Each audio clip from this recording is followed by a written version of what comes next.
আসসালামু আলাইকুম। আশা করি সবাই ভালো আছেন। আজকে আপনাদেরকে আরেকটা জিনিস দেখাবো। এক বছর হলো আমি একটা একটা মালটা গাছ লাগাইছিলাম, একটা হচ্ছে কমলা গাছ লাগাইছিলাম।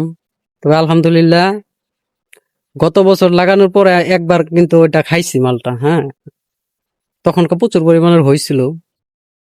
তো এবার চাইতেছিলাম যে আপনাদেরকে একটু শেয়ার করি জিনিস। এই যে আলহামদুলিল্লাহ আমার মালটা গাছ,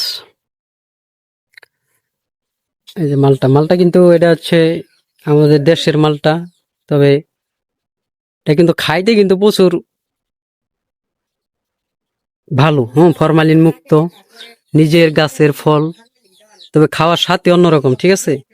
নিজের গাছের ফল আর কিনা ফল তো বুঝিনি কতটা তফাৎ। ফরমালিন যুক্ত খাবার খেতে খেতে আমরা মনে করেন যে এমনিতেই শেষ হয়ে যায়, রোগে আমাদেরকে ছাড়ে না।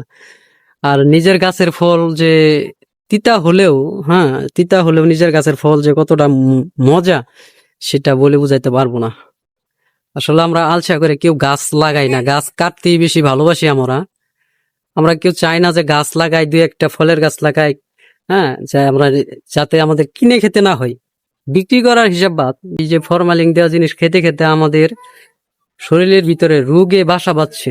আর মনে করেন যে মানুষে অল্প বয়সে মানুষে মারা যায়। কেন মারা যায়? এই ফরমালিন যুক্ত যে কোনো জিনিসই খাইলে মারা যায়।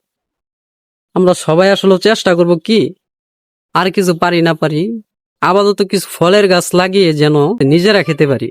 তার এই যে পাশে আর একটা হচ্ছে, এই যে হচ্ছে এটা হচ্ছে কমলা গাছ। আলহামদুলিল্লাহ কমলাও কিন্তু ভালো হয়, ঠিক আছে। এই যে প্রচুর পরিমাণের কমলা হয়েছে। তো এগুলি মনে করেন যে নিজেরাও খেয়ে আবার দেওয়া যায় দু একজনের, হ্যাঁ, দেওয়া যায়, সমস্যা হয় না আলহামদুলিল্লাহ। তবে চেষ্টা করি যে নিজের জিনিস লাগিয়ে নিজেই খাওয়ার জন্য, ঠিক আছে। তবে আলহামদুলিল্লাহ এটা অনেক মিষ্টি খেতে।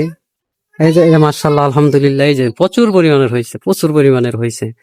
এখানে যদি আরো দুই একটা গাছ থাকতো তাহলে কি এটা বাজারজাত করা যাইতো, ঠিক আছে।